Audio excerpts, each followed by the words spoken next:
Sa sports, hindi binigo ng Boston Celtics ang kanilang home crowd fans nang masungkit ang Larry O'Brien Championship Trophy makaraang talunin ang karibal na Dallas Mavericks. Si Vin Pascua para sa balita. Free throw, for the rebound. Here's Pritchard. He loves these. Puts it up half court of the buzzer.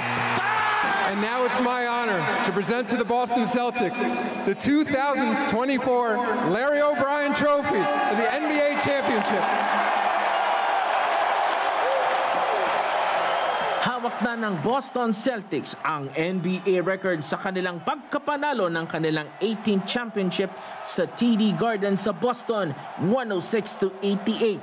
Talagang ginawa ng Boston ang whatever it takes para makuha ang kampyonato nila mula noong 2008. Ika nga ng Boston legend si Kevin Garnett, anything is possible.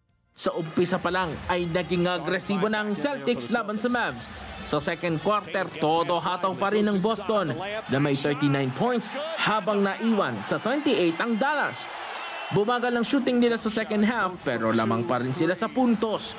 Ramdam naman sa crowd ang suporta sa kada pasok ng tira ng Celtics. Lalo't sa TD Garden sa Boston, ginanap ang Game 5 ng NBA Finals.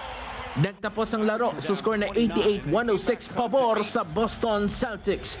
Binuhat ng Boston power forward ni si Jason Tatum ang Celtics sa kanyang 31 points, 11 assists at 8 rebounds, habang ang kanyang katambal naman na si Jaylen Brown ay nagdagdag ng 21 points, 8 rebounds at 6 assists.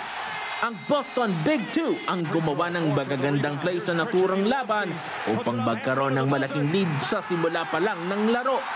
Big time double-double din ang ipinakita ng veteran journeyman na si Jrue Holiday na nakakuha ng 15 points at 11 rebounds. Halos bumubuhos ang puntos mula sa mga Boston players sa kabuuan ng game sa kabila ng magandang depensa rin na ipinapakita ng Dallas. Sa panig naman ng Mavs ay hindi na isalba ni Luka Doncic ang kanyang koponan kahit pag gumawa ito ng 28 points at 12 rebounds. Nasayang din ang 15 points at 9 assists ni Kyrie Irving. Naging malamya ang opensa ng iba pang Dallas starters sa kabuuan ng game kung saan 6 points lamang ang nakayang ipasok ng sentro na si Daniel Gafford, habang 4 points lamang ang naging kontribusyon ni PJ Washington. Tinanghal bilang Finals MVP si Jaylen Brown sa naging Finals Series win ng Boston.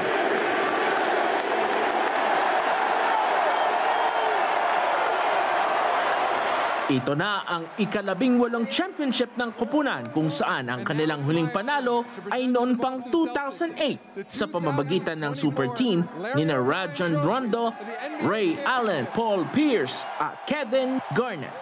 Para sa Balitang Sports, Vin Pascua para sa mata ng Agila International. Trusted, connected, on point.